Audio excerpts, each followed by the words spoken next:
Great, folks. Happy Pride, Fredericton. Welcome to Looking Back, Looking Forward, Intergenerational panel on the struggle for human rights and queer history.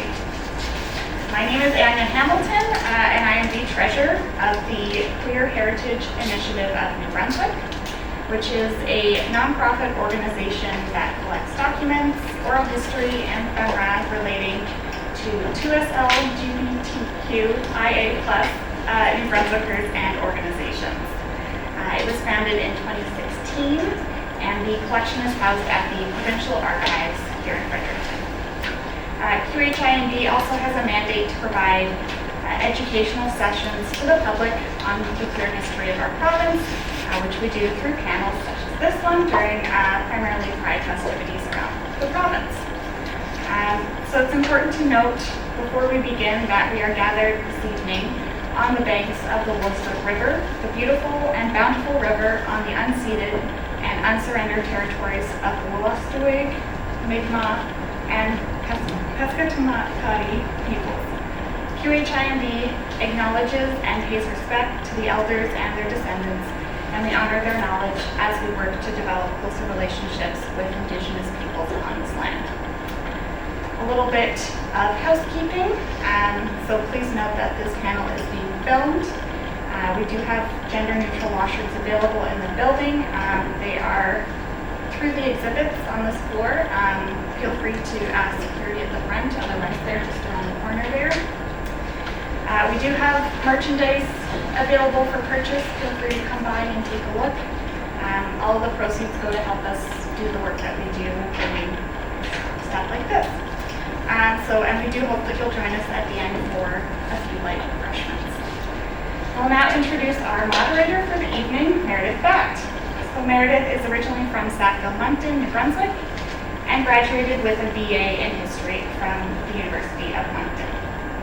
They work as an archivist at the Provincial Archives of New Brunswick, and they are the president of QHINB. Their writing has appeared in Extra magazine, Active History, and the Canadian Historical Review. They are the co-author of the recently published book, Lenin Cub, Queer History, by Goose Lane Editions, which explores the relationship and oldest known photos of a same-sex relationship in Atlantic Canada. When they aren't busy writing, they can be found biking the trails of Fredericton or paddling a kayak on the Wolastoqiyik River. Take it away, Meredith. Thanks, Anya.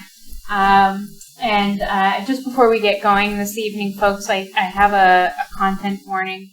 Some of the subjects that are mentioned tonight will be hard. A lot of references perhaps to past trauma or past experiences that are uncomfortable.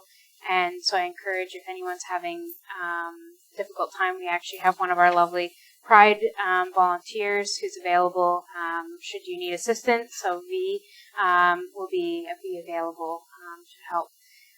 It's so wonderful to be here this evening, and thank you for giving up your sunny summertime evening. But it's very worth it because the folks that I'm surrounded by this evening are wonderful individuals who are doing and have done a lot of work for their community. And so it's my pleasure tonight to introduce, on my right, I have Francis Young.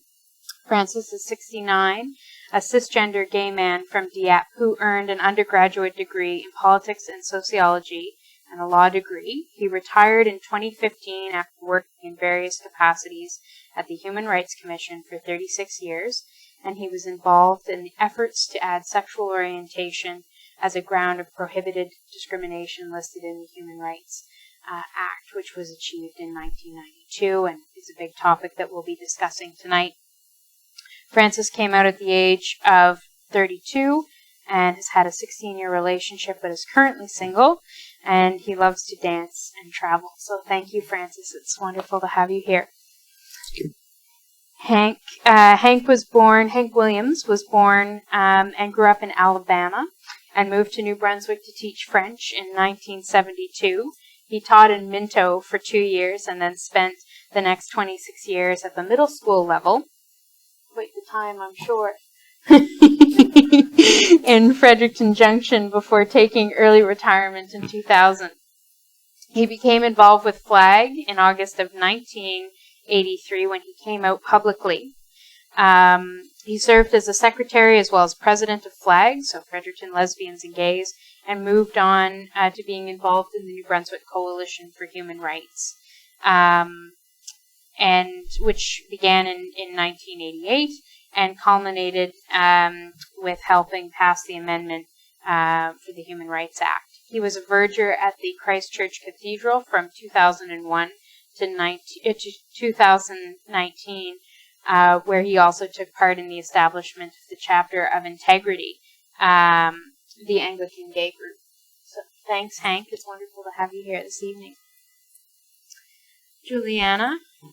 Juliana Peter Paul's home territory is Metapanagioc Mi'kmaq Nation, where the southwest and northwest Miramichi rivers meet. She is passionate about learning human rights, learning other languages, learning the languages and traditions of Indigenous peoples, as well as sharing her knowledge with others. Juliana is currently enrolled at St. Thomas University, traditional territory of the Wolastoqiyik peoples, and she is studying communications and public policy.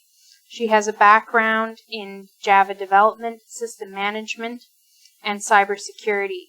Juliana has been involved with multiple youth organizations, boards, representing her territories for MMAYC, MTI Youth Council, our very own Queer Heritage Initiative, in which Juliana serves as a board member, and the Wabanaki Two-Spirited Alliance. Juliana believes that youth are key factors in change and growth of Indigenous communities. Sharing stories with her people has always been a passion. With experience in storytelling and podcasting, she hopes to create more stories to inspire youth. Well, Juliana, it's wonderful to have you here. And last but not least, we have Simon Pegg Cronkite, an 18-year-old interdisciplinary artist and occasional military research assistant who has spent his childhood in the woods of Keswick, New Brunswick. He uses a range of mediums and historical elements to explore topics of trauma, mental health, and queer identity. So welcome to all of you. Can we have a round of applause for that? All right. Perfect. So the way that it will run this evening, there will be, we plan about 50 minutes for panelists and their questions. And then at the end, we ask that if you do have any questions, you can raise your hand at the end, and we'll be accepting audience questions for probably the last 15 minutes. All right, so my first question I'm addressing to Hank.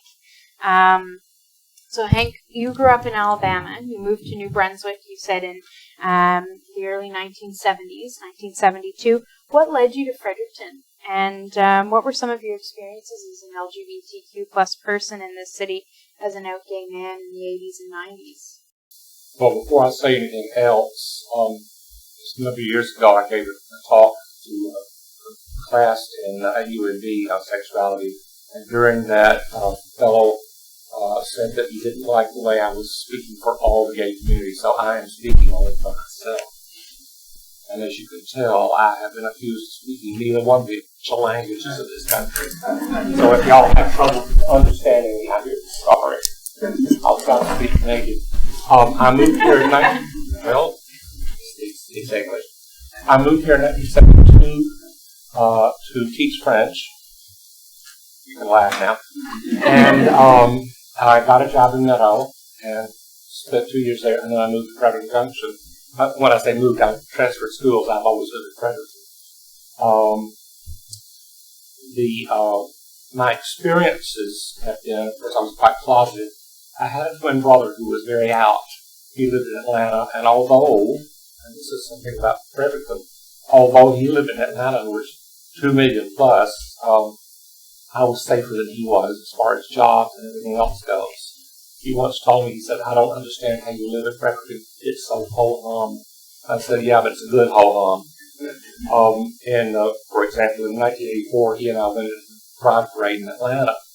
We dressed like, had signs of gay friends, And just as it started, he whipped out a pair of sunglasses, and I said, "Why are you doing that?"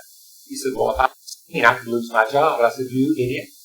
Anybody who sees you, that sees me, is going to see you." So it was a liberating moment for him. I came out in '83 because I had been married, but I divorced. We have remained the very best friends.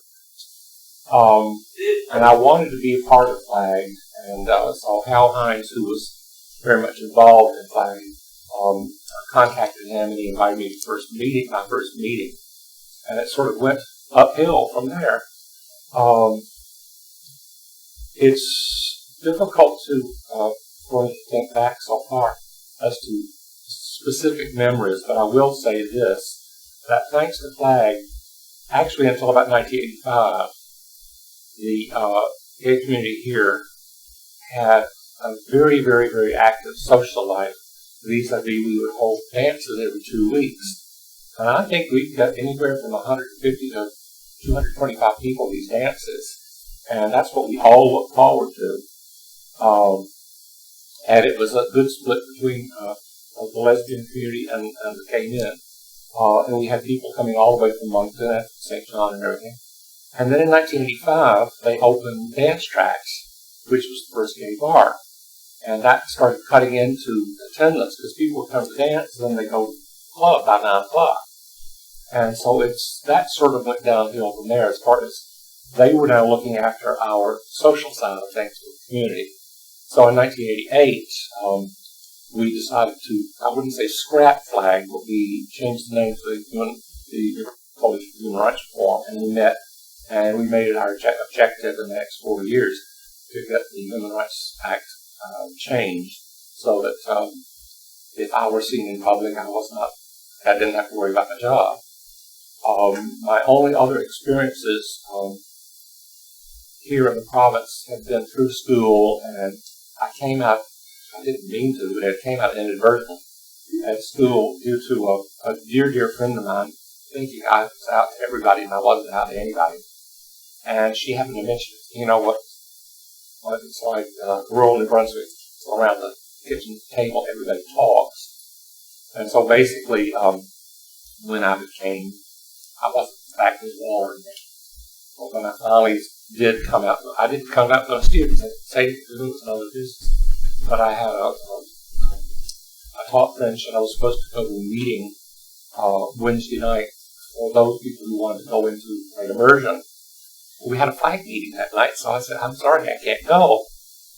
And while I was there, I guess 3 of the parents asked the principal, well, they understand that discrimination is called sexual, and does he talk about it to his classes? And I didn't know this until the next morning. The principal was a very, very nice guy. He called me to the office and he told me what happened, and he said, "Well, I told him, number one, how he got to speak to them about it. Number 2, most of our students don't listen to teachers anyway. And number 3, he probably said it in French so they wouldn't have understood," which was a good, but I told him, I said, "From now on, anybody comes to you and asks, you send them to me. You shouldn't have to put up with these."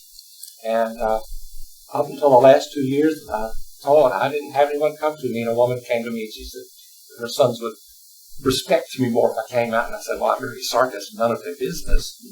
And so that was that. And I don't know if you meant to ask this now, but if you ask something about Alabama, I would say this.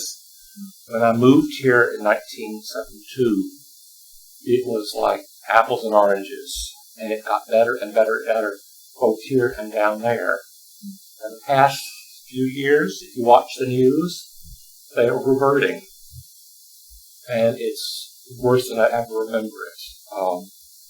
I know that if I were there, I could be out to my family. But I know if I were a teacher, then they wouldn't let me inside the door. So we have a lot to be thankful for here and in New Brunswick. So I'll end it there. Thank you, Hank. Yeah, and that's something to keep in mind, especially, when you think we see a lot of reversion around here for sure, but it's very interesting to keep in mind what's going on in other places. Francis, so you were active around the same time as Hank. You're a little younger, if I may say so. But not by much, no.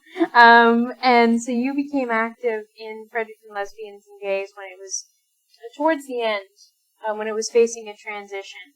And so what were your experiences, and how did the New Brunswick Coalition for Human Rights Reform begin? Yeah, thank you. My experiences differed quite a bit because that was the time that I came out, around 1985. And so there was a big difference between when I was closeted and when I was out. Basically, when I was closeted, probably for years, overall, everybody who could pass as straight did so. You know, everybody who could get away with it pass as straight. And the only people who were thought to be gay might have been people who were outed in the news or something, arrested or something like that, or people who were sort of flamboyant and who, yeah. So what that meant in practice is that me as a closeted man, you know, I didn't see any gays around me except basically queenie, effeminate men, and that was not at all attractive to me. I was, on the contrary, more interested in hypermasculine men. I was interested in leather. And so I didn't really see the point of coming out. I mean, there were no men here that I found interesting, that I found sexy. And so, for the most part, I didn't. Now, I had sort of sex a few times at university because basically somebody misunderstood me, thought I was singling him, and no, I wasn't. Yeah, I was gay, so we had some sessions, but it was completely accidental because I had no intention of having it. In fact, see, I hadn't, you know, I knew I was gay, so I hadn't even dated ever in my life because I thought it would be dishonest to date with a girl. I was really closeted. I didn't go to proms or dances. I didn't drink in case I outed myself if I was drunk, stuff like that. So I was deeply, deeply closeted. And that, apart from this, maybe 4 or 5 times we had sex at university, the rest of the time I was celibate. I was chaste, and I was alone, and very lonely and depressed. Basically, it came to the point where, you know, like I was getting ready, you know, to take myself, you know, to kill myself. And I sort of had a list of things that had to get done. And one of them, you know, obviously was to think, well, is this really the only solution? Because it is the final one. And looking at that, basically I realized, well, really, I never came out. I was certain if I came out, I would not find any men that I found attractive. But, in fact, I never had, so I guess I should come out. So at that time, Flag had some ads in the Brunswick, and they couldn't, the Gleaner would refuse all ads. But they had some ads in the Brunswick, and I called the number, and I went to my first Flag meeting where, you know, I introduced, and then I met, Hank was one of the people who I first met at that meeting. So, and the other one was somebody who was everything I thought a gay man could not be. No, he was tough, he was athletic, he was bright, he was confident, he was a better man than me in every way. So, you know, it blew out all the stereotypes about gay men because, yeah, you know, he showed off, and I fell for it. I fell in love with him. And, yeah, so that was Hal Heinz. And, so okay, so that's one. And of course, he was involved in Flag. And so I became involved as well at that point. And that's where I discovered the other gays, because because there were some people who were out at that time, mostly not out to their family and certainly not at work, but they were out to each other. And there was a very active, and this is something probably that you can't even conceive of, how active things were at that time, especially before the bars. The community organizations were very active, and overall there was a whole hidden underworld. The gay world was a hidden world which is sort of mirrored the rest of the world. People lived mostly a double life. They had the gay underworld in which they were themselves, and then they had the rest of the world where they pretended to be somebody else. And so that, to the extent to which that was prevalent at that time, is probably would be difficult to understand. Anyway, so as it happened, we had a closeted premier at the time. His name was Richard Hatfield. He was a confirmed bachelor, as it was said. He was older, had never married, and he used to apparently use the government plane to go to Studio 54 in New York. And there were rumors about him, but the press at the time had a rule that they never talked about a person's personal life. So none of this came out. Anyway, what happened is that when the Queen came to visit, he went on the plane with her, and all the baggage was searched, and they found some marijuana in a pocket of his, the outside pocket of his luggage. He was tried and everything, and he was acquitted. On the argument, basically, that anybody could have put the marijuana there. It doesn't mean that, because it was an outside zipper on his luggage. It wasn't locked. So he got acquitted, but the public didn't buy it. There were rumors about parties with young men at his place who were doing drugs. And anyway, by this time, there was a reaction against him. He had been premier, and he had been closeted, and it hadn't been a problem. But now it was, he had embarrassed the province with the Queen visiting and everything.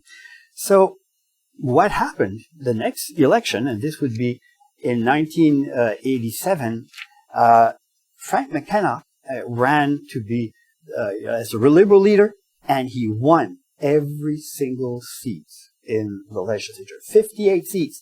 There was no official opposition. Nobody, all the Conservatives were wiped out. There was only Liberal MPs. So, okay, now, you see, we had assumed that, or at least I had assumed, that Hatfield, who was closeted gay, he could not afford to have anything like adding a sexual orientation amendment to the Human Rights Act. That would sort of be a giveaway. He could have been accused, of being gay himself, which was typical at that time.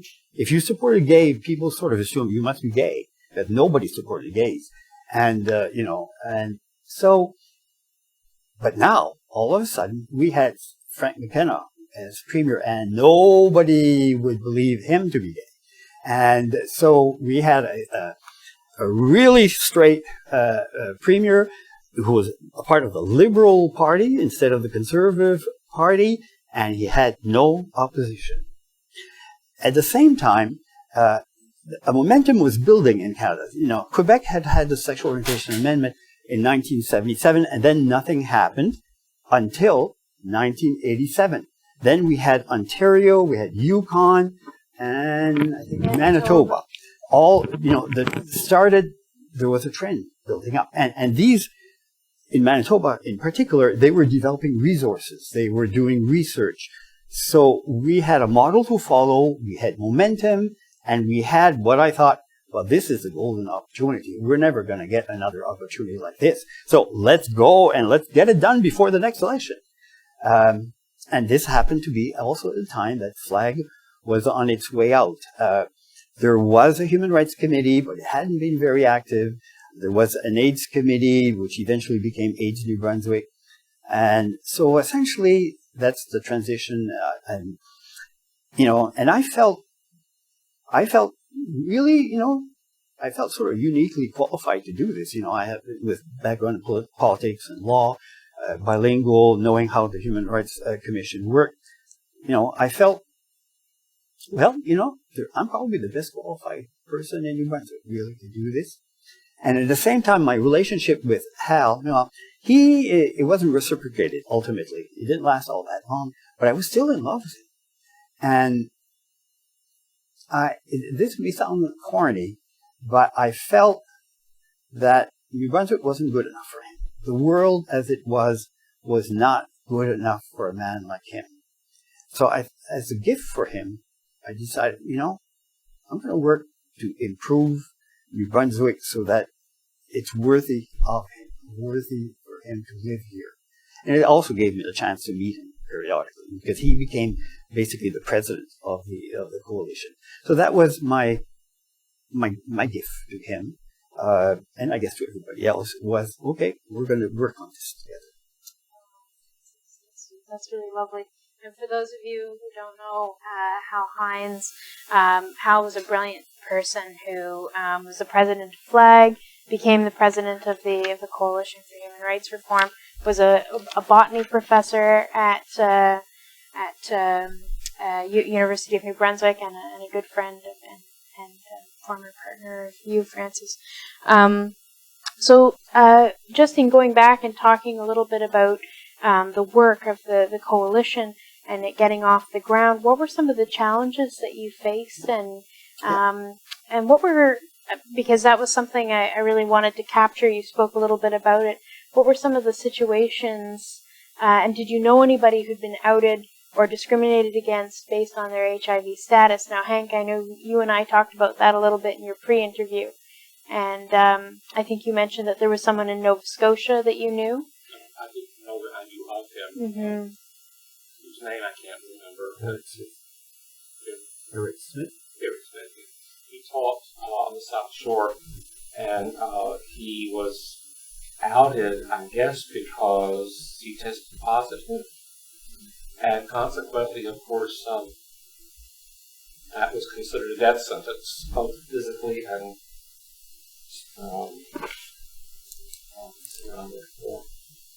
spring 73, you can't remember either language. Anyway, he was a big awful about it. He lost his job, I'm sure. I'm not certain. I don't know of anybody here right off the top of my head. I do know of one man who was Senator Jules, and he was a big bear man. And I remember a friend of mine and him, the three of us, going to a weightlifting course at Hawaii, if you can believe this, I've lifted weights. But he was the first person I knew of who died of AIDS. And I wouldn't have known that, except that when AIDS in New Brunswick, when it started getting off the ground, we had a meeting here actually at the Brunswick Hotel to see about it. I know there was at least 1 or 2 doctors who were interested. The turnout was really, I think it was 45 or 55 people, I don't remember.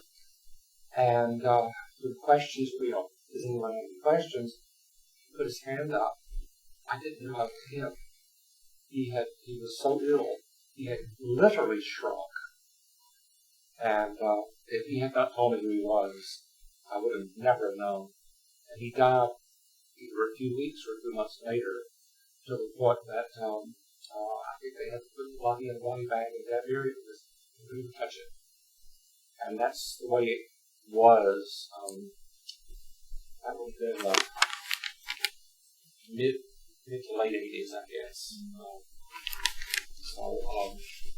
But I'm not really certain as far as that goes. And just general discrimination, acts of violence. I do know before I joined FLAG, they had a self-defense course because there were guys from the Army, from the base station, coming here on on summer nights, and they were hiding underneath the train bridge. And of course, the green was where you went to cruise. And they would lure somebody out there. One would go out and look, and then they would get on there. The other two, they all three beat them to a pulp. And so Flag organized a self-defense course, which I believe was quite successful. But discrimination, I think Francis put it very, very well. You were invisible. You know? And so, Francis, your memories of the challenges that you faced? Well, some I've referred to already. Basically, pretty well everybody was closeted with respect to sexual orientation and also with respect to HIV.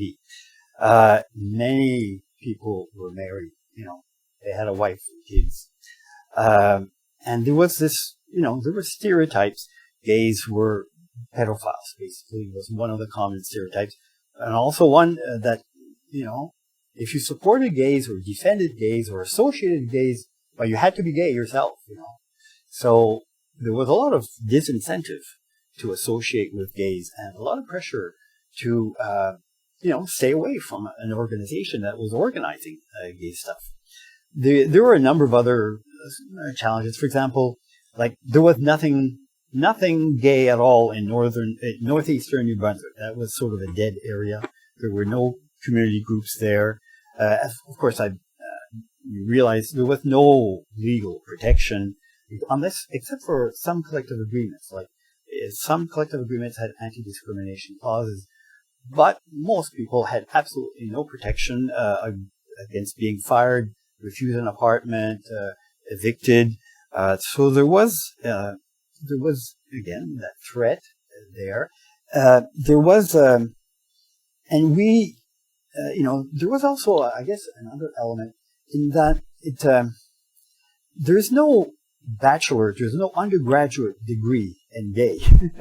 There was no way for the leaders to establish credentials. There's no way to establish credentials, or that what you're doing. There was no training available. There were no role models out there. It was a challenge, and gays, often have internal homophobia, so they have a difficulty respecting leaders. So there tended to be some quarreling and challenging because there was no way. You didn't have an undergraduate degree, or you didn't have work experience as a gay, so you had to sort of fend for yourselves. There was no model for that. Of course, we had, money was a problem. There's a rumor that gays make a lot of money, but not around here. Not in my experience. Maybe in the big city they make big money because you need it to pay for an apartment. But out here, my experience is that gays are really poor, actually. At that time, there was a time of AIDS, so some of the people were diverted to that. Some of the resources and the money, and then the fundraising was for AIDS. And of course, we had, we knew we had the churches that were opposed, most churches, and right wing, like the Confederation of Regions Party was opposed to us. We knew that, and some of the media, for example, particularly the Daily Gleaner, definitely opposed the sexual orientation amendment. So that's I know of only one person who lost a job directly that I knew. Basically, he was in the military as a tank commander, and he was discharged. In Canada, about 40 people military were discharged every year. So he was part of the purge, basically, at the military. But as I distributed statistics, a survey that we had done, because some people were claiming there's no discrimination against gays. So we actually had to prove it. So we did it. It's a small survey. It's not representative because you can't do a representative survey of gays because you can't identify. You can't go calling people and ask, are you gay? And no, they're not going to You can't make a randomized survey. So we basically distributed wherever we could, at bars, etc., at events, and we got, over 170 something responses, and those are the results, and they're shocking results, really. There was a lot of discrimination and violence, quite a bit of violence here. So, so that's one of the things. Okay, I'll try to go briefly about the situation here. At that time, in 1985, basically, we had finally gotten a consensus as to how AIDS was transmitted. The HIV virus had been found. There was no there was a test, but there was no treatment. And in fact,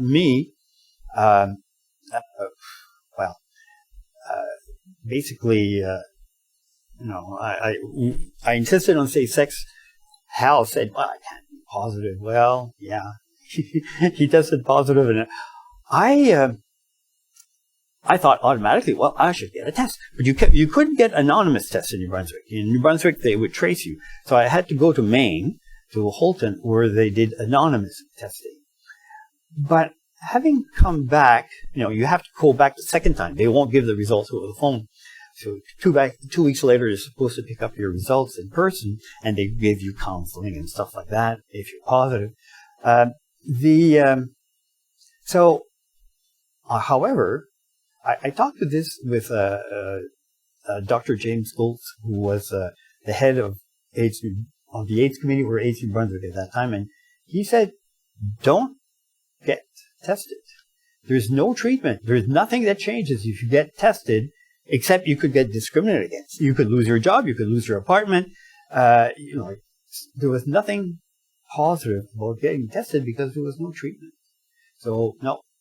So I did get the test results. And I assumed I was positive.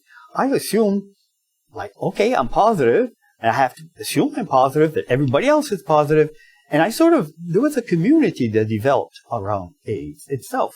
In fact, the gay movement at that time was sort of the AIDS movement as well.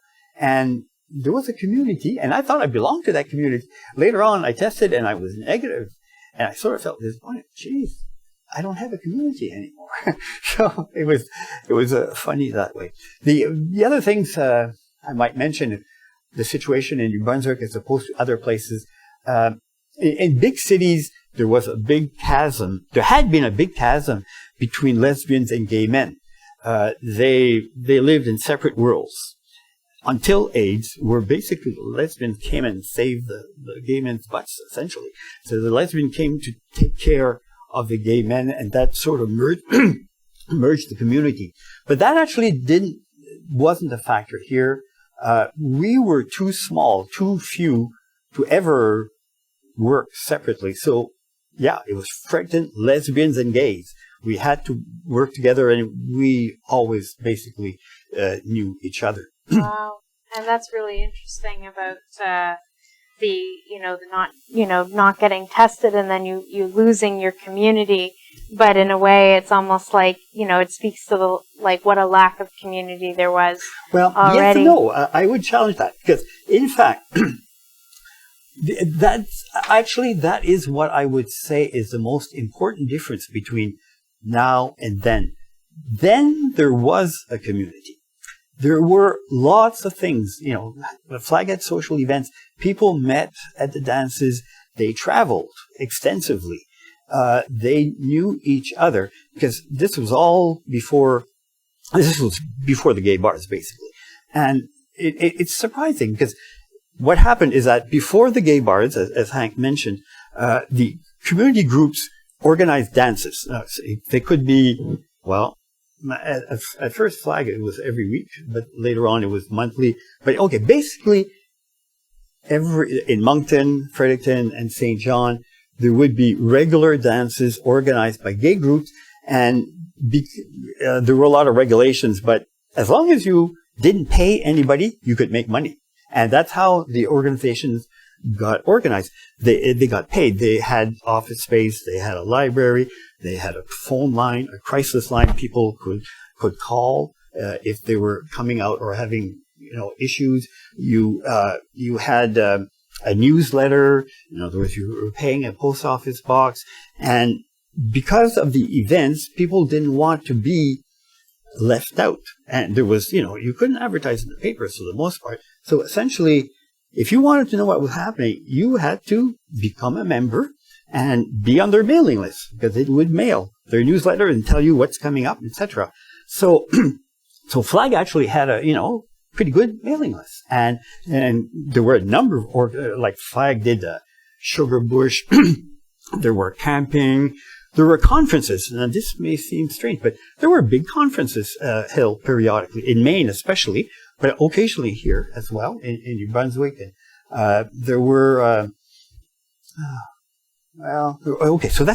so in fact, in a way, there was more going on then than there is now. There was no internet. If you wanted to be active, you could either cruise the green and the parks. That would be anonymous. But if you wanted to actually meet people, there were a lot of opportunities to meet people. At that time, there was only one bar, the bar in Fredericton, and that, as I said, that changed the finances. From that point on, the Flag couldn't finance itself just on the dances. They tried for a while there, and they had some events, but the dances eventually they ran out of money. Thank you, Francis. Okay. I have to move to the other two, but it's great to hear all this. So I'd like to turn to Juliana. Juliana, where you grew up in Metapanagia, what were your experiences as a young person growing up in your community, and when did you first learn about Two-Spirit identity, and what does this identity mean to you? Growing up in Metapanagia, it was a rural town. It's the next town over is like Sunny Corner, so it's like I don't want to say hillbilly, but it kind of is. And a lot of people had narrow minds whenever it came to people, expressing themselves and being themselves. And in my community, I felt like whereas we were oppressed and placed and are displaced onto a reserve and like forced, we kind of lost the sense of identity with two-spirited identity. That's what I'm trying to say. So when I first heard the word two-spirited, I was at a conference with John R. Sillyboy, and that was in 2015. And he was talking about this identity. And during this time, I said that I was like bisexual. Like I told my family that I was bisexual, but it didn't fit me. Like it wasn't fitting me right. It didn't make sense. And then when I heard John's presentation, I was like, like that kind of makes sense to me. That sits with me. So I took the information from the presentation. I sat with it for a while, and then I had a discussion with my friend Gage, who's here tonight, and then I had a discussion with my friend Trevor, and I just remember being like, okay, like I think that this is more fitting to me, and like it kind of helps me gain a better understanding of my own identity and my roles and responsibilities in my community, and what I can do for myself and help heal myself in a way that's proactive. Yeah. And so you found another, like among your friends, you found a good community that's supportive. Yeah, for sure. I have like a lot of friends that identify as two-spirited. And like I have other friends that, just support me in a lot of ways. So I'm very grateful and thankful that I have a good set of friends, and I'm always looking for other people too, because I want to make sure people feel comfortable. And I guess like that kind of relates to growing up where I did, is that I just felt so uncomfortable all the time, that now I'm trying to make sure people feel comfortable when they're around me. So. Thanks, Juliana. That's great. So Simon, you're a fairly recent graduate of Fredericton High School, grad class of 2021. If I'm remembering right. Yeah. It's been one heck of a year. Yeah. And you're also a young trans New Brunswicker. What has your experience been in the school system, but then also accessing gender-affirming care here in New Brunswick? It was definitely a very interesting time navigating the school system. I came out as trans pretty later on compared to the rest of the friends who I knew and people around who were out as trans. And at that point, I had already gotten myself a reputation for being the kid, like the furry kid in class who twitches and gets nosebleeds. So I wasn't exactly very in socially. So I didn't notice any outright bullying about my identity because there was already a lot of things that people were picking at behind my back. The most issues that I had with the school system was with administration and teachers were definitely an interesting group. For the most part, the reaction was kind of indifferent to annoyed whenever I would come out to a teacher and say, hey, here's the situation, here's my name, here's my pronouns. I had a few people consider it a great inconvenience to them. I had one in particular who outed me to my parents in an email home. And most of my thoughts and experiences about FHS and going through that school as a trans person was entirely tainted by the experience of having that happen and then going to administration saying, hey, this thing happened. I think it's kind of messed up. I was in serious danger. The teacher knew this, and I would like to try to do something so it doesn't happen to other kids. And it definitely, we've come a very far way. Not anywhere satisfying results came from that. No way.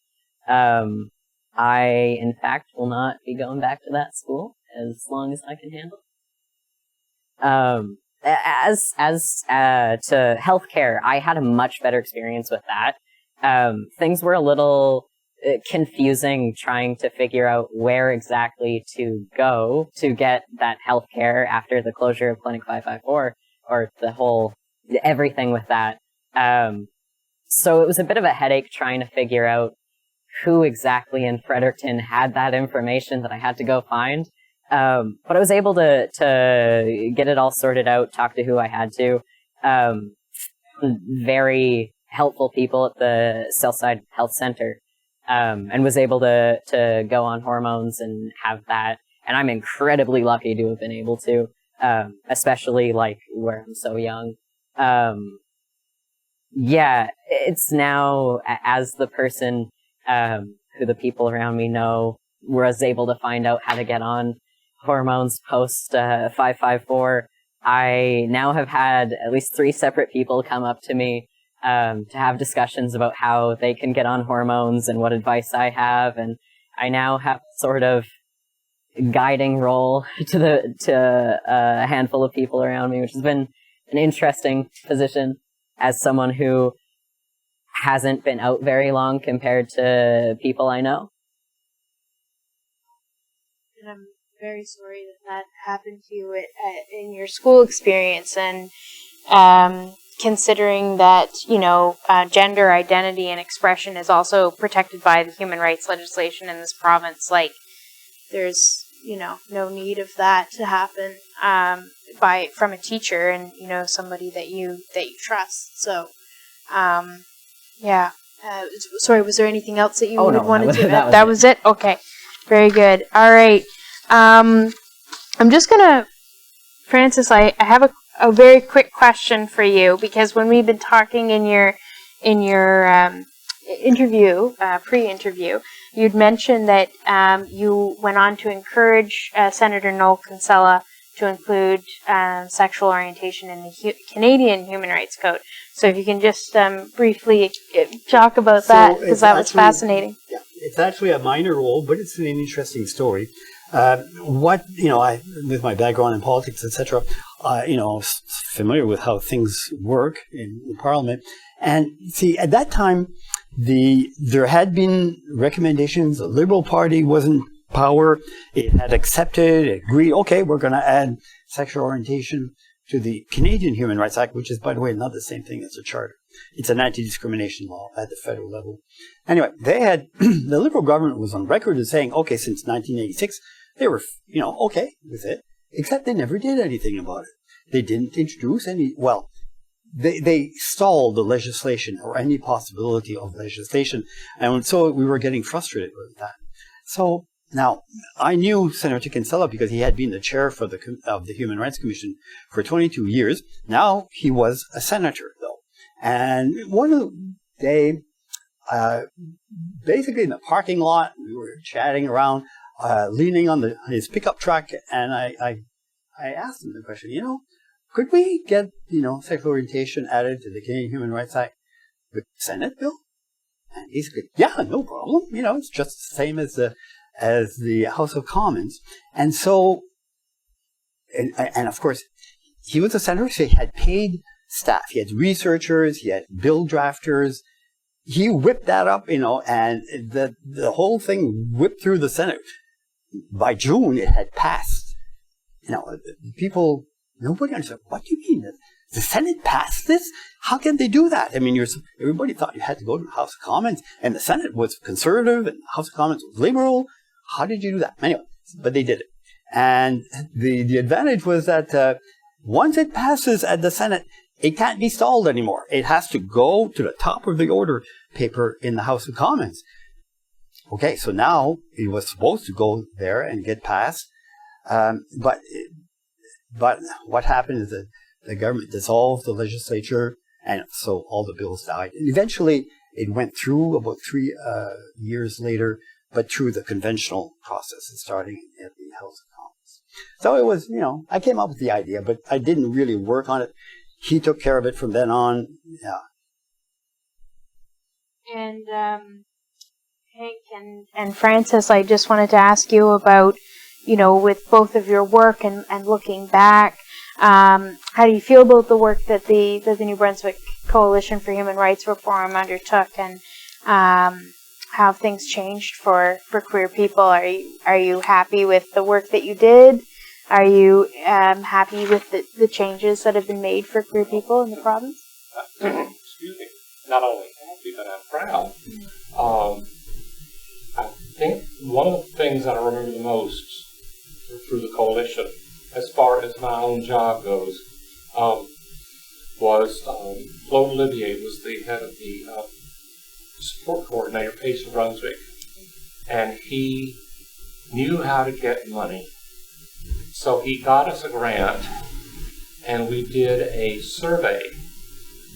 I don't remember how all it went, how we did it, but we did a survey. And it was concerning education. And as I remember it, we had Leanne Target was a student. I think she was in social work, and she did it. Put it together, and got the whole thing done, and we had it printed and bound, and I mean, it looked so professional. You would not knock your socks off. And then we gave one to every guidance counselor in the province. Now, as far as that goes, I'm certain that some probably just tossed in the back of a shelf or a file cabinet. But the thing is, we got it done. And I do remember going to a deputy minister sometime after that. I can't remember his name, but he was French, and I had to do an interview with him concerning that. And he was most impressed. So I figured, when I look at schools now, I know that there are gay groups. If I had said anything like that in my first year teaching, I would have been tossed. So it's not a perfect world.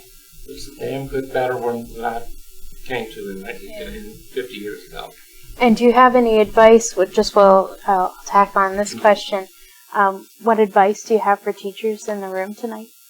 I would say simply, any discrimination, not so much discrimination, any foolishness that you see from a student to a gay student, or a student to anybody, just, tell them, no, I'm not accepting that. I absolutely refuse. And if they want to make an issue of it, just keep reminding them they're in the wrong.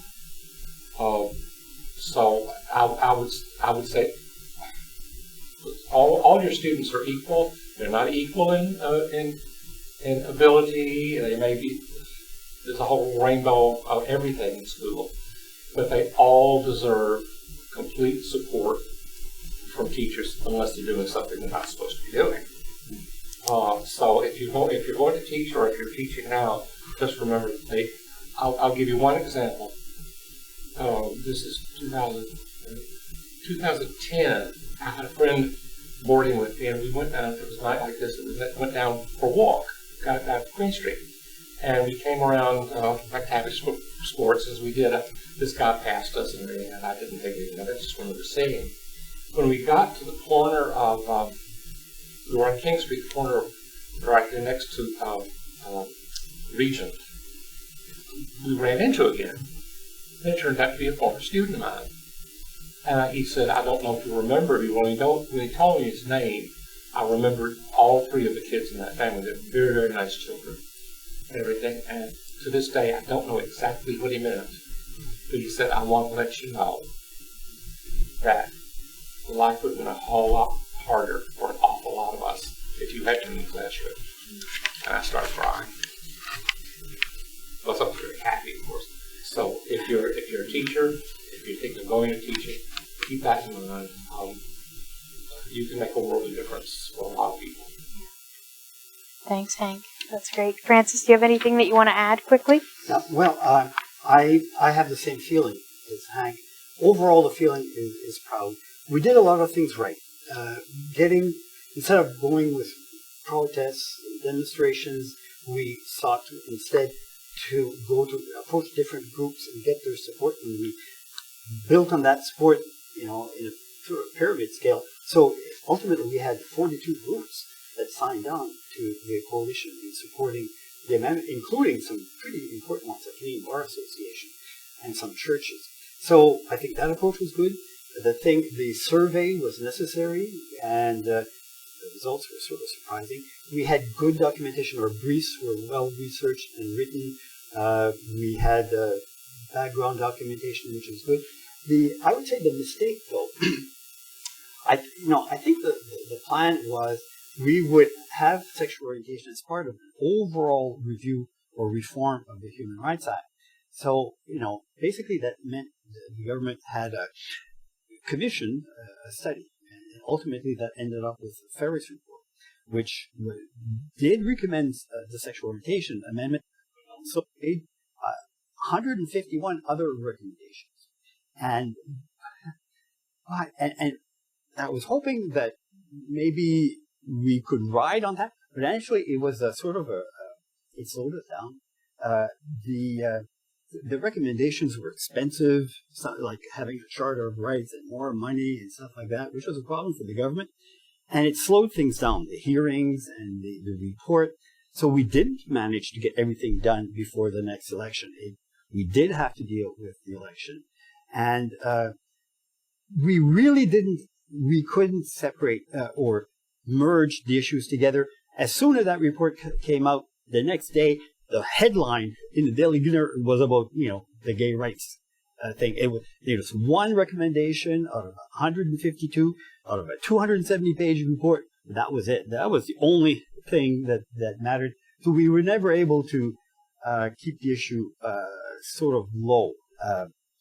Now, as far as things having changed since then, lots of things have changed. The sexual orientation amendment did some things, but there were lots of changes. The internet changed a lot, and the treatment for AIDS and stuff. But there was an evolution in human rights, and basically things just kept piling on. So basically, it started with sexual orientation amendment. You ended up eventually with same-sex benefits. You later got same-sex marriage. We didn't realize at the time that bullying in schools would end up being subject to the Human Rights Act, and that happened. And so all of a sudden, anti-gay bullying, you could file a complaint with the Human Rights Commission about that. Even bullying between students. We knew, if this teacher bullied a student, okay, that's something you file. But even students bullying each other is something you could file a complaint about. And so there was a lot of progress. There also, obviously, some progress with respect to transgender as well. So yes, things have continued to evolve. Thanks, Francis. That's great. And now I'm turning back to Juliana.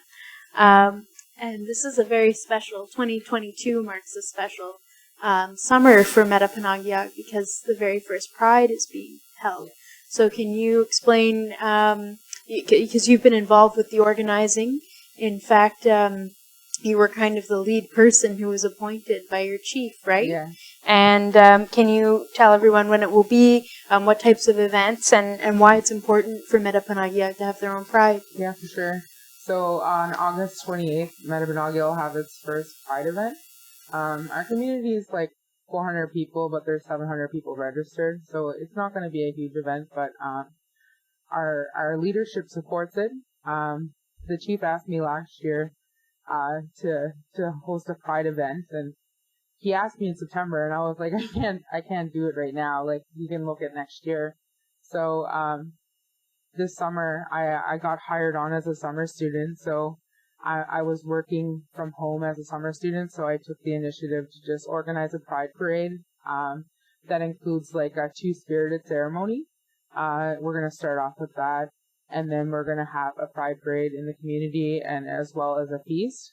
And we got a two-spirited member, Taylor Ward, to design us a logo, and we're going to have t-shirts, and everyone's invited. It's not just the community. We're hoping that we get people from surrounding areas involved as well. So yeah, I'm really excited. Really excited for our youth. And my Uncle David, he's like my favorite uncle, I'll say that. Anyway, he's two-spirited, and he always taught me to be proud of myself, and I was always gravitated towards him. So it's kind of special because he's been helping me plan this, and I'm really excited for him as well because I know that he's been wanting this. So I'm excited that I'm his niece and I get to help him in that way. And you've had a lot of two-spirited elder support in your community and in your life. But I think the other thing that I wanted to talk to you about or ask you was what was it like for two-spirited youth in your community? Why will this make a difference? It's like something that's I know that it's not a new term, like it was a term that was developed in the 90s, but it's like very new to like I feel like my community. So a lot of youth, like I'm talking like preteens and stuff, they're like coming out and saying that they're two-spirited. So I think it's like a really beautiful like transition like in our community because two-spirited people traditionally and like historically before colonization, they held important roles in community. They were like the people that would take care of kids if they lost their parents or they didn't have parents. They were the doctors. They were the healers. There was a lot of the two-spirited people were sought to be like so special because they held two spirits. That's what I'm trying to say. So I'm hoping that tradition and that teaching keeps moving forward now that like we're kind of breaking the barriers of colonization. So, and are your community members accepting of the youth that are coming to them and saying I'm two-spirit, or do you think that there's still some education that needs to happen? I think there's always room for education. Yeah. 100% but I feel like in my community there is like a church, and I'm not offending anyone, but like, you know, the church has had like a very huge impact on two-spirited identity on community. So I think that a lot of the elders and a lot of the youth, like, and everyone in between and all around, the education part it's good. Like, you know, everyone can benefit from that. And that's not even just Indigenous people or Mi'kmaq people or Wabanaki people. That's everyone can learn from two-spirited identity. Well, I applaud the work you're doing. And again, just the date and the time of date of the... Yes, August 28th. August 28th? Yes. Yeah. It's a Sunday. Okay. My chief wants to have washer toss like the same weekend as Pride, so that's great, and I'm sure we'll be sharing it on our social medias, both with QHIND and Fredericton Pride. And so thank you very much. And Simon, so I know you said that you're an artist, and but I also know that you have a deep love of military history and a deep interest in it. And you've been really interested in the new it's not a new topic, but it's being more recently explored, the idea of queer history and military history, and where I'll use the term queer history very broadly here, very loosely, but where queer individuals of the past may have fit into that. So can you explain a little bit about that and some of the projects that you've been doing? Oh, certainly, gladly. My interest in history is like a broader topic. Goes back quite a while.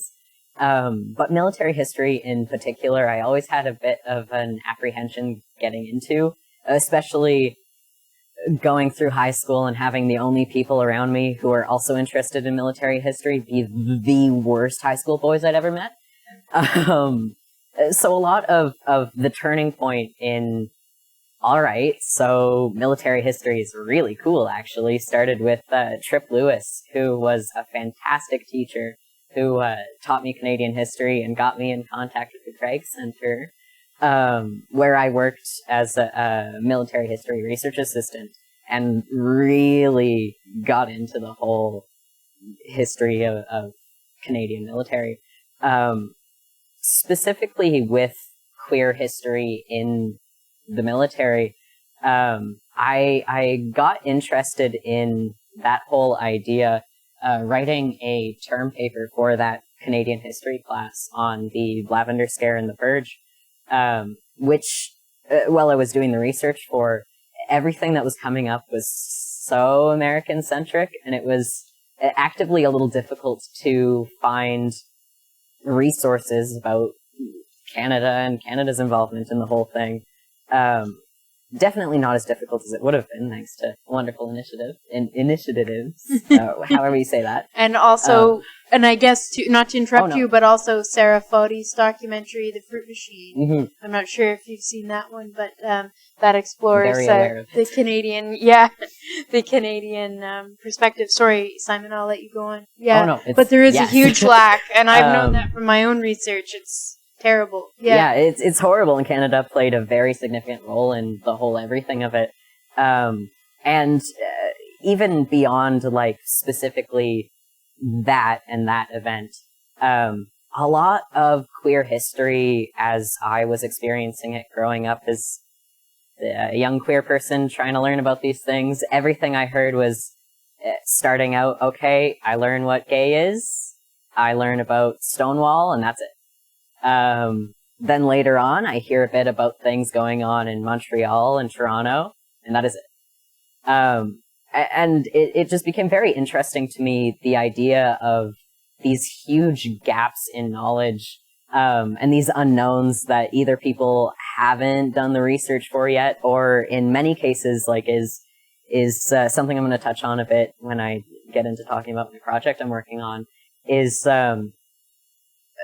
well, how do you even go about examining transgender people in the past in military settings? By nature of the whole everything, it's not exactly like they're plastering around, hey, hey everyone, this is my situation. Let's record these for the history books. Yeah, so something as I was working with my research and working along doing verification work for a Wonderful Individuals project, I kept on coming across these dead ends where I'd have a soldier's name and I'd have their number, and I couldn't anywhere find them on a census record.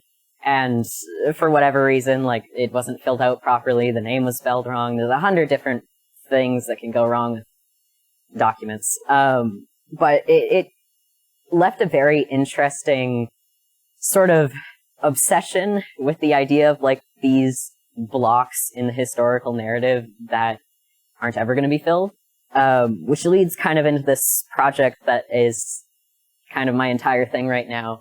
It's the story of, the Brunson family, which is this family who lives in rural New Brunswick in the, 1800s, 1900s.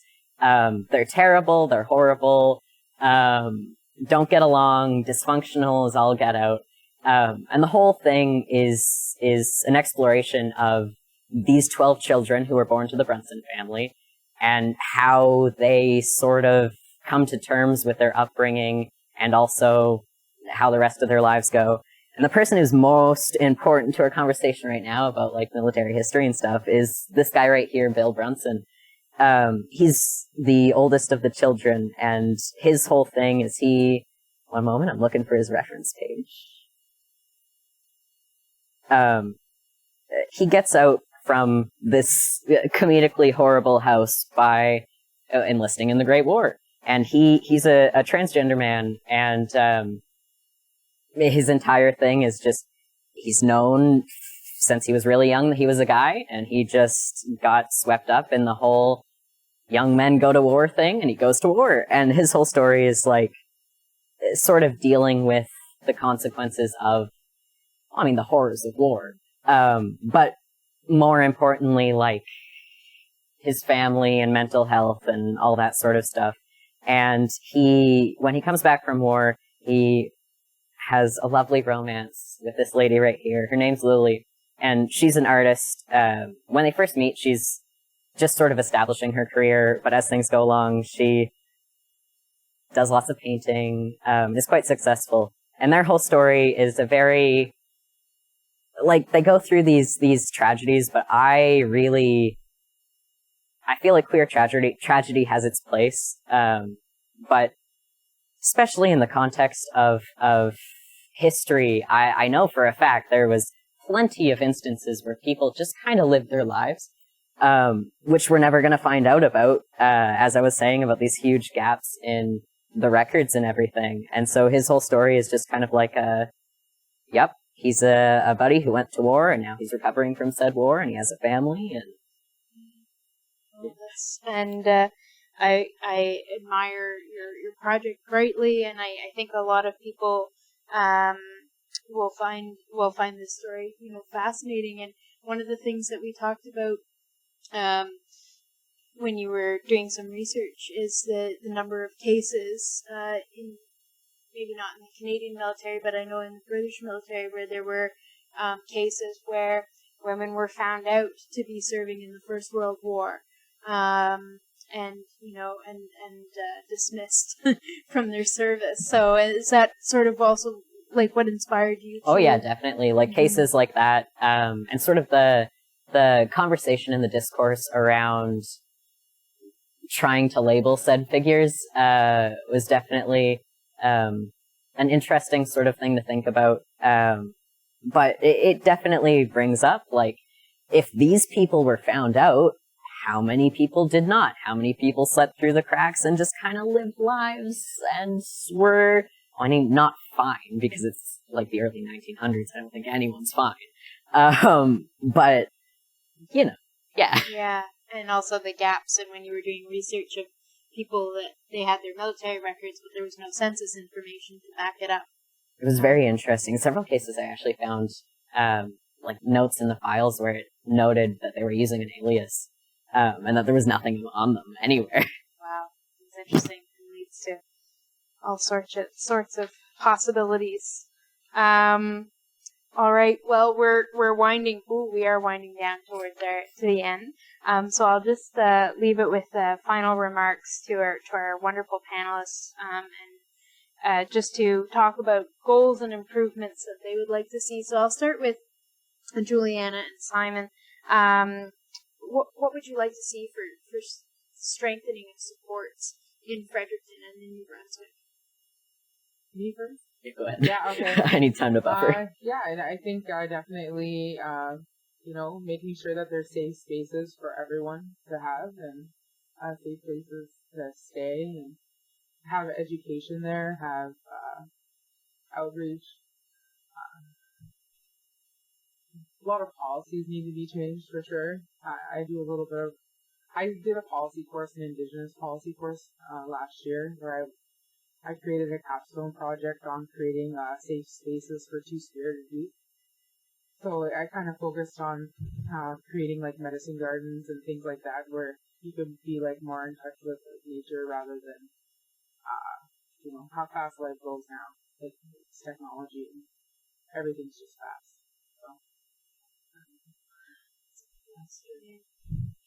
I definitely agree with all those. Something that is definitely a thing I've been thinking about a lot as someone who's under 18. Is very hard to go to Pride events in the city in times that aren't like Pride celebrations. So a lot of events that would come up that I'd be like, all right, sweet, I'm going to go meet with the community and touch base with some people who aren't online. I'd frequently run into the obstacle of being under 19 because the events, though non-alcoholic, were hosted in like a bar of some sorts. So it would be nice to see, it has been nice to see how many things, this Pride in particular, have been going on that are all ages and specifically promote the range of ages. For sure. And that's something that we're very lucky to have thanks to our organizers. Closing remarks, things that you'd like to see, especially for, I'll use the term elder queer people in Fredericton. Well, overall, I think you should consider the possibility of doing something in Quebec, where they did a comprehensive review of government programs and policy and laws and regulations. One of the things that came out of that is the need to have training for people, sensitivity training for people who work in nursing homes. So I think that would be good in New Brunswick as well. On the other hand, until then, actually, I would appreciate some intergenerational housing for elders and younger people living together, like retired gay people and some younger people living together in the same facility. I think would be good. I think we should continue activities like what Elder Pride is doing in Fredericton. And one of the things I would like, having come just a few weeks ago from Provincetown, I would love to have tea dances. Dances in the afternoon when you don't have to wait until 11 or midnight and have a nap before you go. You could actually have a dance in the afternoon at a sensible time, and it could even be outdoors maybe. That's a wonderful idea. I think a few people here would get on board. Yeah. That's great, Francis. Hank? I think two things as far as the predator Brunswick and for New Brunswick goes is, I guess having been so involved so long ago, I don't feel quite so included as an older person now, but the Elder Pride certainly is going along with that.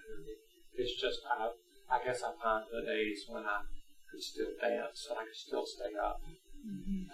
The other thing I would like to see happen in Brunswick is, as an Anglican, I'm very involved in the church, and it's not a source of pride or pleasure for me to say that the last General Assembly we had 2 or 3 years ago, a lady voted to allow us to marry in churches. The clergy voted that way. The bishops didn't. And I'm just a little upset with my bishop. But I would like to see more inclusion in the churches, I say that about the Anglicans, they're very inclusive in a lot of respects. Not so much with some of the other churches, but it's coming. Well, I think I'd love to thank you all for coming out this evening, and then there's a few special thank yous that I'd like to give. Jules Keenan, who helped film, is our wonderful videographer this evening, and the wonderful Fredericton Pride volunteers, board members, who made this a possibility. Thanks to Anya for your support. Thank you all, and let's have a big round of applause for our panelists.